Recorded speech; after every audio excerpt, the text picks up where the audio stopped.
Legacy Telugu stories పిల్లల నీతి కథలు. గాడిద మోత. ఒకానొక ఊరిలో ఒక వ్యాపారస్తుడు ఉండేవాడు. అతడు రకరకాల సామాన్లు అమ్మేవాడు. చెప్పులు, బట్టలు, గాజులు, పళ్ళు, గిన్నెలు బజారులో చౌకగా కొని ఊళ్ళో ఇంటింటికి వెళ్ళి అమ్మేవాడు. ఈ సామాన్లన్నీ మోయడానికి అతనికి ఒక గాడిద ఉండేది. సామాన్లన్నీ మూట కట్టి గాడిద మీద వేసి బజారు నుంచి ఊర్లోకి, ఊర్లో నుంచి బజారుకి తిరిగి ఆ గాడిద అలసిపోయేది. ఒకరోజు వ్యాపారస్తుడు బజారులో ఉప్పు కొన్నాడు. ఉప్పు మూటలు మామూలు బరువు కన్నా ఎక్కువ బరువు అనిపించింది గాడిదకి. గాడిద ఆ బరువును మోసుకుంటూ తిరుగుతూ అలసిపోతోంది. ఎండలో నడవడం మూలాన వ్యాపారికి గాడిదకు బాగా దాహం వేస్తోంది. అందుకని వాళ్ళు మంచినీటి కాలువ వద్ద ఆగారు. గాడిద గబగబా కాలువ వైపు వెళ్ళింది.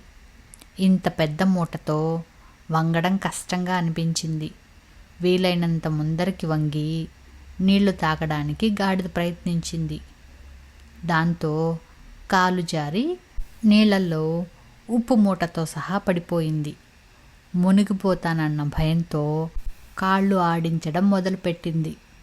కానీ అనుకోకుండా గాడిద మోస్తున్న ఉప్పు మూట బరువు తగ్గిపోయింది. కాలువలో నుంచి గట్టు మీదకు ఎక్కి నీళ్లు తులుపుకుంది. ఉప్పంతా నీటిలో కరిగిపోవడంతో బరువే లేకుండా పోయింది.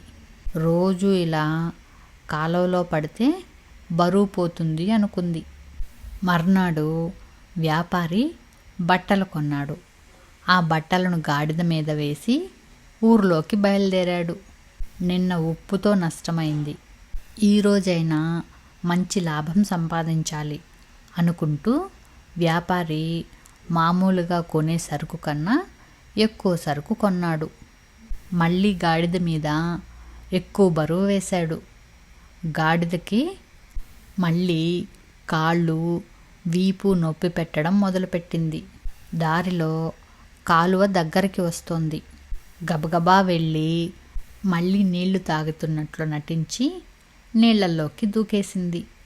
మూట మొత్తం తడిసేలా కాళ్ళని నీళ్ళల్లో ఆడించింది. కానీ బరువు తగ్గే బదులు ఇంకా ఎక్కువైపోయింది. ఇది ఉప్పు కాదు కదా కరిగిపోవడానికి. బట్టలు తడిసిన కొద్దీ బరువు ఎక్కుతాయి. అది గాడిదకి తెలియలేదు. బరువు ఎక్కువయ్యేసరికి గాడిద నీళ్ళల్లో మునిగిపోవడం మొదలుపెట్టింది. చాలా భయపడిపోయింది. వ్యాపారి నీళ్ళల్లోకి దిగి జాగ్రత్తగా గాడిదను బయటకు లాగాడు. దాంతో గాడిదకు చాలా భయమేసింది. ఇంకెప్పుడు పని తగ్గించుకోవడానికి అలా చేయకూడదని నిశ్చయించుకుంది.